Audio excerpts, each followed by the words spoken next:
nagbabalik po kami dito sa gabi ng parangal ng 50th Metro Manila Film Festival. And before anything else, we got 10 beautiful, remarkable movies para sa ating MMFF 50. At napakahirap po talaga na bigyan ng parangal ang bawat isa sa ating kategorya. So without further ado, ladies and gentlemen, why don't we give a big round of applause to our MMFF 50 Board of Jurors. Napakahusay. Thank you so much for making this possible, you guys. All right, I think everyone's ready. Nako, Robbie, alam mo, halos i-reveal na natin lahat ng awards tonight. Pero ito na talaga ang pinaka-inaabangan nating lahat. Ang Best Picture winner. Oh my gosh, are you guys ready? Let's do this! Kung dati nagsisimula tayo sa 3rd Best Picture, ngayong taon ay magsisimula tayo sa 4th Best Picture winner only for this year, for our golden edition of MMFF. Special year to. Wow naman! Ganun kasi kaganda yung mga MMFF 50 entries nating lahat. And with that, we would love to present give our presenters right now, ladies and gentlemen, to present our 4th Best Picture. We got Direk Loris Gillian. For 50 years, sinalamin ng mga pelikulang kalahok sa MMFF ang makulay na kwento ng nating mga Pilipino. Mga kwento at pelikula ang nagmarka at ngayon bahagi na ng ating kultura at kasaysayan. At hangad natin na magpatuloy pa ang ganito kalaking selebrasyon para sa pelikulang Pilipino. Congratulations po sa 10 entries ng MMFF 50. Simulan na natin ang pag-announce ng Best Picture winners. The MMFF 54th Best Picture goes to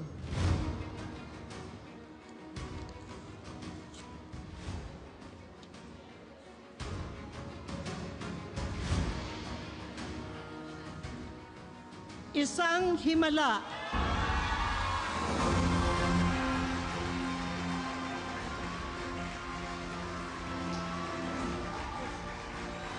To present the award is Senator Bongo and Senator Francis Tolentino.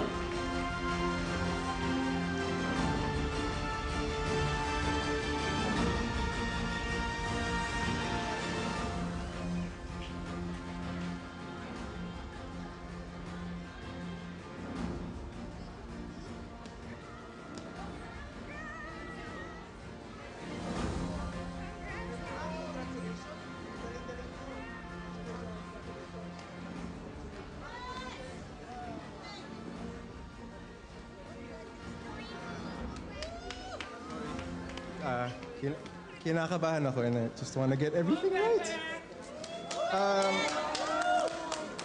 Thank you so much sa MMFF and the jury. To be part of the 50th is such a big honor for all of us. Maraming salamat Sir Ricky Lee, our national artist, for your guidance and your generosity. Vince De Jesus for the wonderful music.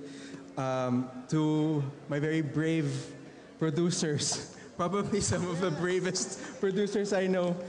UXS Stories, Creation Studio, CMB Film Services, Madonna Taraya, my co-producer, Mr. Rex Thierry, RJ Agustin, Riel Florido, Mr. Tony Gloria, and Mr. Jim Baldazar. To my collaborators from cinematography, Carlo, production design, Erickson, everybody from post, sound, VFX, everybody for doing this in 5 months. What an amazing job. Of course, my wonderful cast. Aisel between Kaki, Naomi, David, Vic, and the entire ensemble of some of the best performers of Philippine stage now finding a spotlight in Philippine cinema. Please give them a round of applause. At, of course, to my partner, Royd, thank you so much. And my family, and of course, everybody's partners and families here. I just want to say thank you for allowing us to do this. But please, before I go, please, just a little bit more. Sa mga exhibitors po and mga sinehan, maglalambing po sana kami ng more screens po for all of the films and for Isang Himala especially. Let's celebrate Filipino, ang galing at talento ng mga Pilipino. And sa mga manonood po, please, we hope you give a chance to a beautiful musical written by Sir Ricky Lee, with music by Vince Jesus. Isa pong pelikula na sumasalamin sa ating bansa.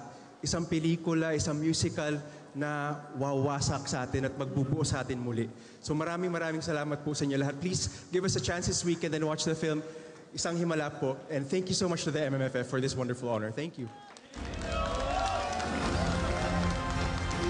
Congratulations to our fourth Best Picture winner, Isang Himala. Hey, Thank you so much, guys. Maraming salamat, pahabol lang. A while ago, I was just having a meeting with the Execom and the cinema exhibitors, and I was actually requesting to have more cinemas because as we speak, we only have 9 cinemas, which is really heartbreaking. And humihingi po kami sa inyo ng pagkakataon na sana madagdagan yung aming sinihan dahil napakarami pong tao ang nagre-request na mapanood ang Isang Himala. A lot of people have been asking us, Creation Studios, why did we invest or gamble into this film despite the fact that we don't have stars? The only answer is, why not? These people behind me, they're all stars. Thank you so much to the ensemble cast, the actors, the producers behind this, of course, our director. Maraming salamat sa talento. And naniniwala kami na yung mga taga-teatro, mahuhusay na artista at meron din silang karapatan na mabigyan ng isang platform para mas marami pang tao ang makakita kung ano ang meron sila. Maraming salamat po sa inyong lahat at sana po pagbigyan nyo yung request namin na magkaroon kami ng mga marami pa o madagdagan ng aming sinihan. Maraming salamat po. Merry Christmas! Congratulations! Yes, congratulations, I think Isang with that Himala. speech, magkakaroon talaga ng himala. More cinemas for all the movies. And I also want to join that. Dapat talaga damihan pa kasi napakaganda talaga ng kwento. Miss Max! Congratulations po! Congratulations, you guys. We are not yet done. Dahil narito naman ang mga bida ng MMFF 50 entry na My Future You para i-announce ang ating third Best Picture winner. And we've got Frances on stage, Seth Vedelin, and Francine Diaz. First time po namin ni Francine na bumida sa isang pelikula o MMFF. At malaking karangalan po na mapasali kami sa ika-50th anniversary po para sa MMFF. Maraming salamat po sa lahat ng bumubuo ng My Future You sa aming first film ni Francine. Di po namin ito makakalimutan. At sa lahat po ng MMFF family, maraming salamat po. Yes, at masaya rin po kaming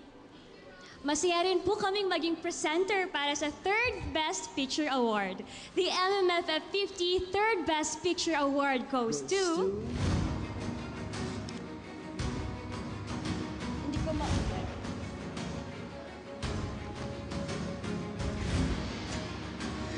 My Future You!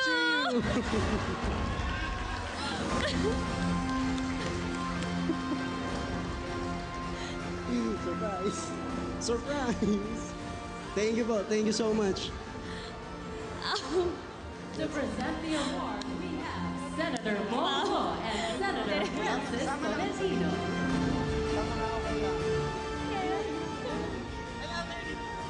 Sige po. Good.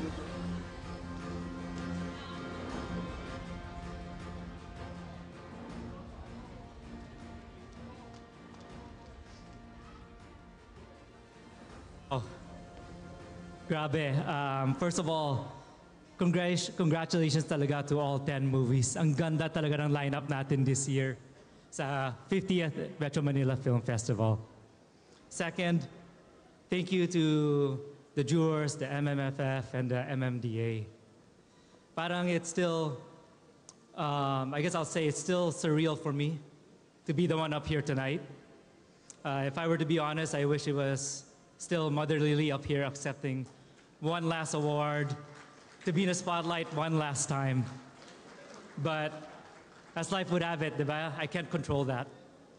And all we can really control is our effort. So I really want to thank, first of all, Regal and the Regal family for so many people that put in the work to make this movie happen. Of course, led by my mom, Rosel Monteverde. Second, I want to thank Best Director and also our writer, si Direk Crisanto Aquino. I want to thank the cast, the crew, and of course, Franceth for their work in this film. So please go watch it. I swear this movie will feel like a warm hug for the holidays.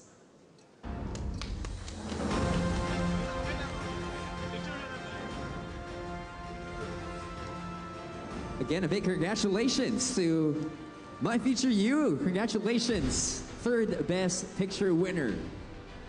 Awesome job, you guys. And right about now, to announce our second Best Picture winner, we got Senator Jinggoy Ejercito Estrada. Magandang gabi sa inyo lahat. Mabuhay po ang pelikulang Pilipino. Masayang-masaya po tayo dahil ako po ay naging bahagi ng Golden Anniversary ng Metro Manila Film Festival. At ang nawagi sa second Best Picture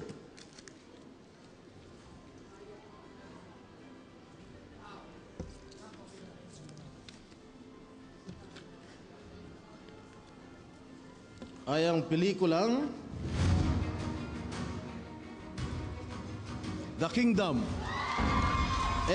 APT Entertainment, MZ Productions. To present the award, we have Senator Bongo and Senator Francis Tolentino.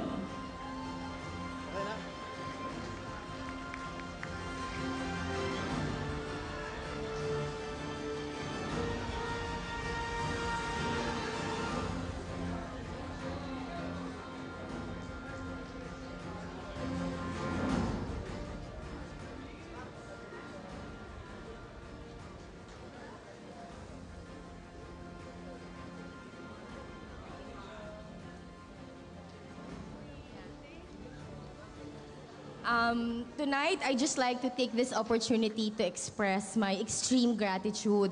Ako po si Jane Basas. I head MQuest Ventures.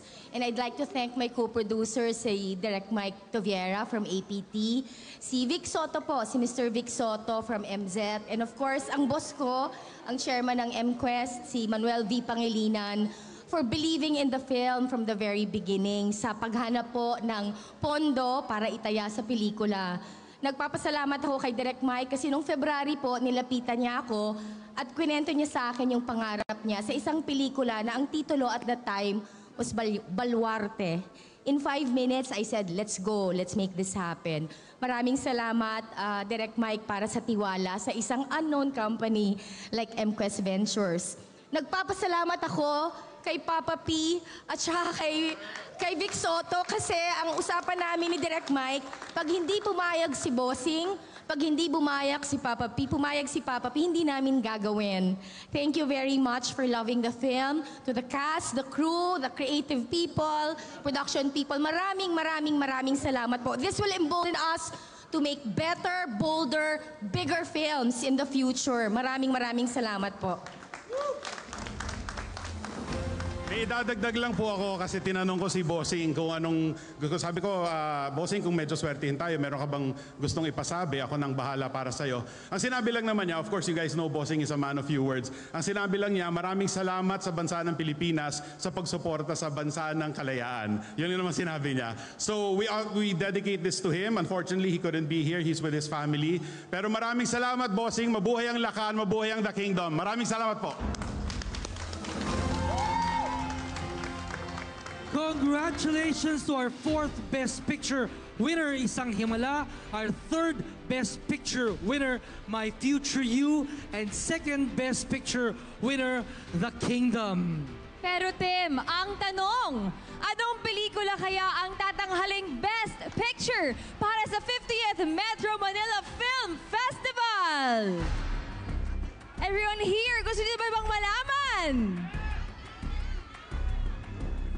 Kinakabahan na ako. Kinakabahan din ako. Woo! Pero wait, we have to hold it. Dahil malalaman natin sa pagbabalik ng ang MMFF 50 Gabi ng Parangal! You are back with us here on MMFF 50 Gabi ng Parangal. You know, guys, this year's film festival is really something special. I agree, Robbie. Kasi alam mo, lahat ng 10 entries deserving manalo. We all witnessed the talent and heart that they've put into their work for the golden edition of the Metro Manila Film Festival. And now the time has come to announce our big winner. Who will take home the Best Picture Award? This category is brought to you by Playtime. And to present the nominees for the Best Picture Award, please welcome film critic, creative writer, academic, and the chairman of the Board of Jurors of MMFF, Mr. Nicanor Tiongson. Films are a powerful piece of art that moves people and touches the heart. Sa makasaysayang 50th edition ng MMFF, ngayong taon, alin kaya ang pelikulang tumatak at pumukaw sa puso at isip ng manonood? The MMFF 50th Best Picture Award goes to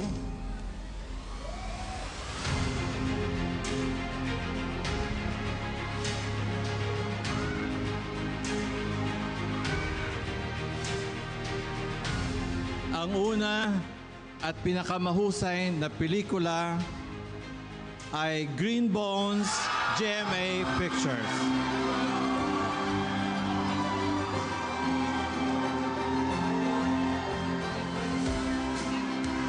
To present the award, we have Senator Jinggoy Estrada, Senator Bongo, and Senator Francis Tolentino.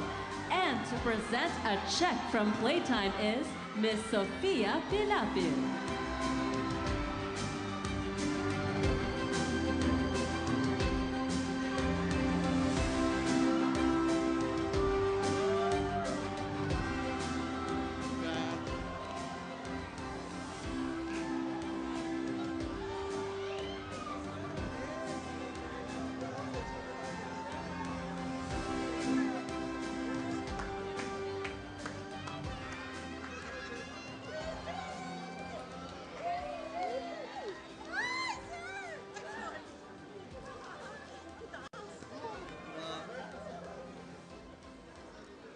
We'd like to thank the MMFF, the 50th year MMFF, Chairman Artes, the MMFF Execom, all the jurors for this Best Picture Award. I also want to share this award to all the to the other 9 films in this Metro Manila Film Fest, because to make a film, it takes blood, sweat, and tears and resources. And talagang we really risk it all because we want to tell a story. And I hope that people listen to all these wonderful, outstanding stories of these movies in this year's Metro Manila Film Festival. I'll give the floor to Nessa in a while so she can rightfully thank everyone involved in this movie. But I would like to say that we won this award because of the grace of God, and to God be the glory. Thank you. Thank you so much to the jury. Thank you to MMFF. This is historic for us. This is a very big thing for GMA Pictures. It was really our aim to bring back the glory of the film studio. 25 years ago, we won for Muro Ami. 26 years ago for Jose Rizal. That was back-to-back. And this is back-to-back Firefly and Green Bones. Congrats, guys! I want to thank so many people on behalf of Miss Annette and I. The beautiful story of Green Bones was created by J.C. Rubio. We workshopped it for months with Sir Ricky. It was Sir who fleshed out all the characters with such heart. And then Ange flipped the storytelling around brilliantly.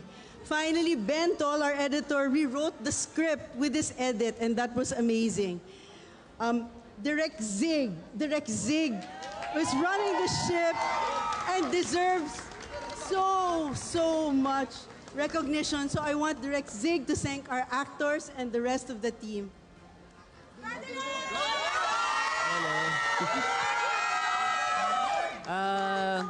Ayun, unang-una sa lahat, mula sa team ng Green Bones, nagpapasalamat kami sa MMFF, sa MMDA, sa jury members. Maraming salamat. Ang pagkilalang ito ay magsisilbing inspirasyon para sa amin para gumawa pa ng mas maraming pelikula. Mga pelikula na hindi lamang magbibigay ng aliw, kundi bubuhay sa pag-asa at magbibigay ng inspirasyon para sa lahat. Siyempre, yung award na ito ay isang team yung gumawa. Pero gusto ko lang magpasalamat personally sa GMA Pictures, kina Miss Annette, kina Ma'am Nessa, sa tiwala na binigay nila ulit sa akin. Last year, sumugal sila sa akin sa Firefly, tapos ngayon, sumugal ulit sila. Mahirap gumawa ng pelikula sa totoong buhay, kaya deserve ng 10 pelikula, hindi lang ng awards, kundi sana panoorin sila kasi for sure, ginawa ng lahat yung makakaya nila, puso't kaluluwa yung ibibigay. So sana bigyan natin ng pagkakataon yung 10 pelikula na pumasok sa inyong puso. Panoorin po natin lahat ng pelikula sa Metro Manila Film Festival. Ayun, gusto ko lang din magpasalamat sa buong team ng Green Bones mula sa aming mga writers, sa alagad ng sining, si Sir Ricky Lee, kay Miss Ange para dun sa script, at syempre kay Sir JC para dun sa kanyang konsepto. Gusto ko lang din banggitin sina Sir Christian, sina Batoy, si Bats, si Mel, marami pa, ang aming cinematographer, si Sir Neil, production designer, si Mau, ang aking AD, si Che Villanueva, at ang aming script continuity, si Reyna May. Nagpapasalamat din ako kay Len Calvo, sa aming colorist, si Miss Marilen Magsaysay. And at the same time, ayun, maraming salamat sa lahat, sa aming mga PAs, SO, drivers. Gusto ko lang din sabihin na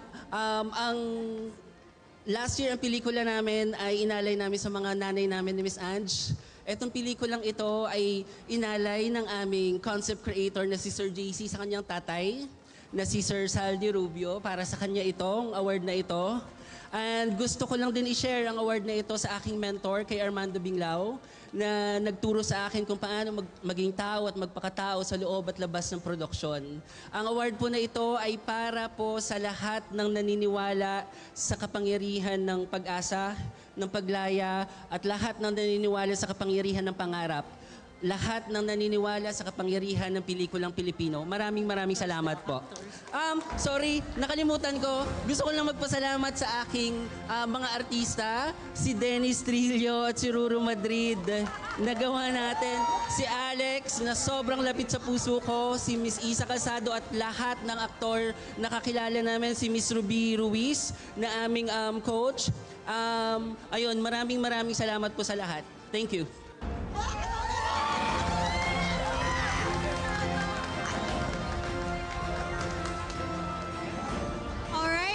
Give it up once again for MMFF 50's Best Picture, Green Bones. I'm so excited to watch this one, guys. Yeah. What a big win for them. We would also like to congratulate all the winners from the different categories tonight. You all have made the industry so proud. Sobrang saya maging parte ng Pinoy film industry. At para magbigay-pugay sa husay at galing ng mga Pinoy sa sining ng pelikula, here's a special performance from the country's finest divas. Ladies and gentlemen, on this stage, put your hands together for Yang Constantino, Laika Estrella, Hannah Presilias, Mariel Montiliano, Rita Daniela, and Jonah.